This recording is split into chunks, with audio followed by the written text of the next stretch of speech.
nation. Is Joylan's remembrance, but I am reading it for him. Welcome again to my channel. This is Trev from Trevessence, and today we're going to take a look at the funeral for Melissa Silvera. But before we do that, if you are new here, a very special welcome to you. Thank you so much for joining us. And if you are a returning traveler, I want to say thank you for your continued support. So guys, yesterday I told you all how Joylan Silvera couldn't even go up on the pulpit to go read the remembrance for his wife, Melissa. No, him couldn't do it. Him couldn't do it. Conscience. I beat him bad. So he sent up his mother to go there and caress the words with her British accent, so as to make people feel sympathy for her lying son. But we know what time of day it is. I'm going to let you all listen to the remembrance, and then we are going to talk about it, because there is a lot of things in this remembrance that's missing. There's a lot that went unsaid, coming from supposedly a grieving husband. Let's listen. Is Joylan's remembrance, but I am reading it for him.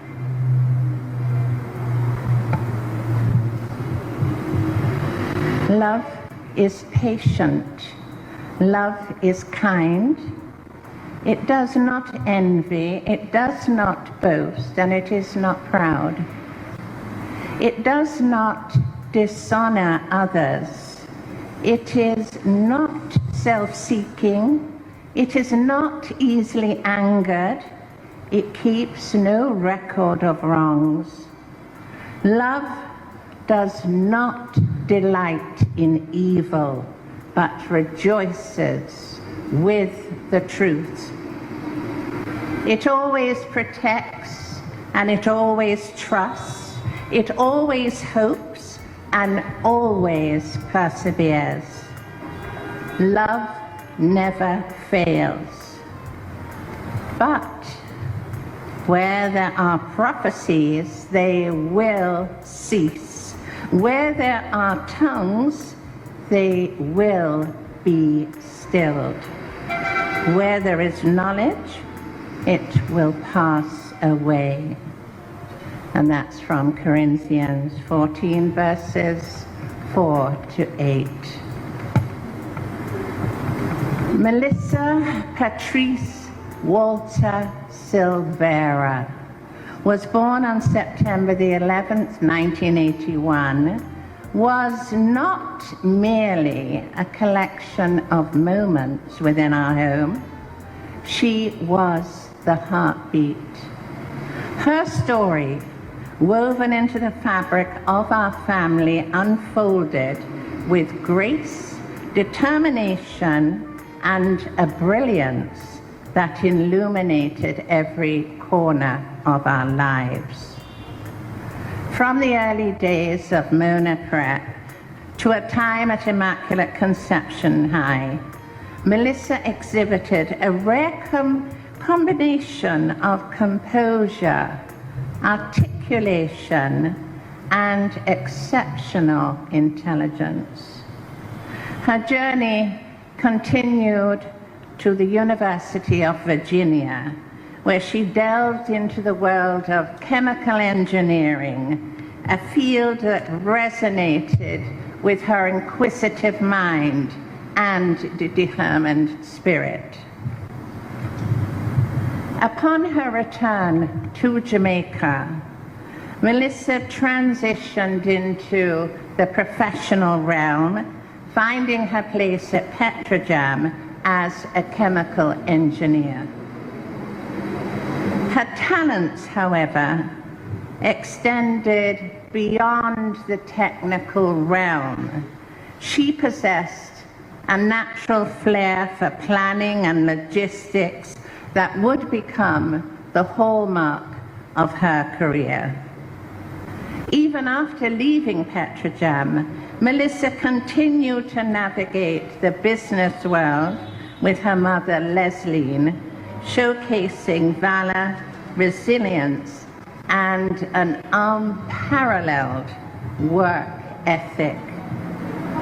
Melissa's aspirations were not confined to the workplace.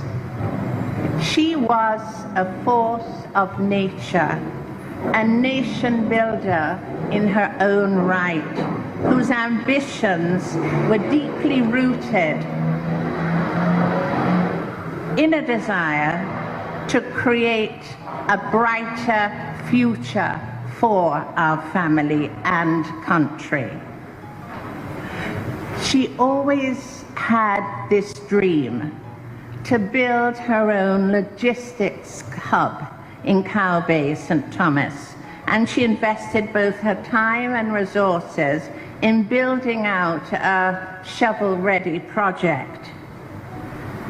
Her relentless pursuit of progress, sometimes misconstrued as overbearing, was in reality a manifestation of her profound love, especially for her country and her family. As a wife and mother, Melissa was unparalleled. Her dedication knew no bounds, and she approached parenthood with an unwavering commitment, from the smallest milestones to significant life events. She stood by our sons, Adam, Aidan, Justin, and Axel, with a radiance of pride and joy at both Rainbowland, Hillel Academy, and Stella Maris Prep. Her love for them was a driving force that shaped the very core of her existence. Melissa's faith in God was the bedrock of her life, providing strength and solace through life's peaks and valleys. As we face a future without her presence, my determination strengthens to nurture and pass on the spiritual legacy to our sons. Beyond her immediate family, Melissa shared an inseparable bond with her mother, Leslie. Their connection just radiated with love and compassion and understanding. As I strive to honor Melissa's memory, I hold close the lessons of compassion, support, and unwavering love that she embodied. Melissa, your legacy isn't confined to the walls of our home. It ripples through the interconnected web of relationships and love you so beautifully cultivated. Your memory remains a comforting beacon of inspiration and enduring love for us all. As we navigate the void left by your absence, your physical absence, I am committed to carrying forward the flame of your love, ensuring that your legacy flourishes in the hearts of our sons and the countless lives you touched.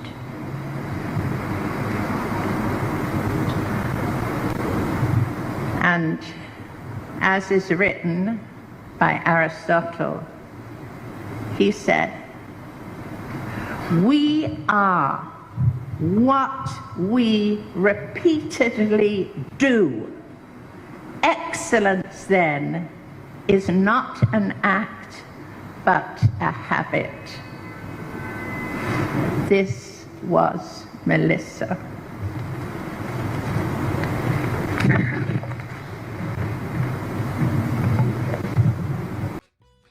So guys, gonna tell me, after listening to that remembrance that is supposed to be coming from a grieving husband, that sound like anything coming from a husband? How him not talk about how when they met and how she was the love of his life and how he is committed to finding out what happened to her? Who could have robbed him of the love of his life and robbed his children of their loving mother? Melissa was not more to us in the world than she would have been to him and to their children and her immediate family. No matter how she loved her country, she would have loved him more. That remembrance to me didn't sound like it was coming from a grieving husband. That sounded like it was something written by a co-worker who wanted the world to know how they felt about Melissa, not somebody who spent time with her, who spent years with her, who was sleeping with her in the same bed, who had children with her, who was going to miss her for the rest of their life because their whole world had been disrupted by the sudden death of this woman. You see that man, yeah? You see him look like one wizard? Me, I wonder if I sacrificed Melissa for something. He talks about Melissa and her mother Leslie and the relationship they had. And I said it before, I'm going to say it again. I wonder if this man sacrificed this woman because he wanted to inherit what she had inherited from her mother, considering that she was an only child. I am going to continue to say this as it appears to me to be the speculation that is moving up the totem pole as we consider the options as to why this woman lost her life under such questionable circumstances. Me, I wonder how them people here sleep at night. And I also wonder if the mother know what killed Melissa. I wonder if this man has spoken to his mother and told her what caused the death of Melissa. You never know, because sometimes, they confide in their mother and tell their mother what they have done, but their mother is not going to say. I would not expect that she was going to say, yes, my son took the life of his wife. I don't think she's going to say that. And I tell you guys, it's about time that men in Jamaica stop getting away with murdering their wives. Wanna remember the man named Shane McCullough? Those of you who don't remember, the man there slay his wife and carry her go dash her away somewhere up in a St. Catherine several years ago. And years later, months later, them find our bones up there. And the man skip town, grab his children and run away, go to Canada or somewhere like that, go hide from justice. And the police them never arrest him, never charge him with the disappearance and wife. Alright, we see this happen time and time again. And here comes Melissa Silvera, another high-profile case. And I am of a feeling that this man going to get away with it because the Jamaica system, injustice system is so corrupt that I have no doubt that this man might get away with the murder of this woman. Somebody didn't come from outside, come kill the woman. It's somebody inside of the house. And last week I told you all that a little birdie told me that the ballistic reports had come back that said that his gun was the gun that fired the shots that took Melissa's life. And the man still a walk around like nothing happened. How comes this man not in a custody yet? What is going on? What is going on, Jamaica? What is going on? And we out here are desperate because we want to see something happen. There is no way, may I tell you, say in America, a husband could be in the house with his wife, and it is discovered that his wife died from gunshots that were fired from his gun, and he had lied and said that his wife died from sudden death in her bed, and he be walking around. That would happen maybe if he was a white man in America, but certainly not a black man. He would be behind bars. But we're going to continue to follow this story, guys. Tell me in the comments below what you think about the undevelopments of this story, because it seems like nothing is happening. Let's talk in the comments below. Until next time, my friends, this is Trev from Trevessence, where your journey matters. Father God, I'm begging you to guide me on my journey. Lord, guide me while I tread this rocky road.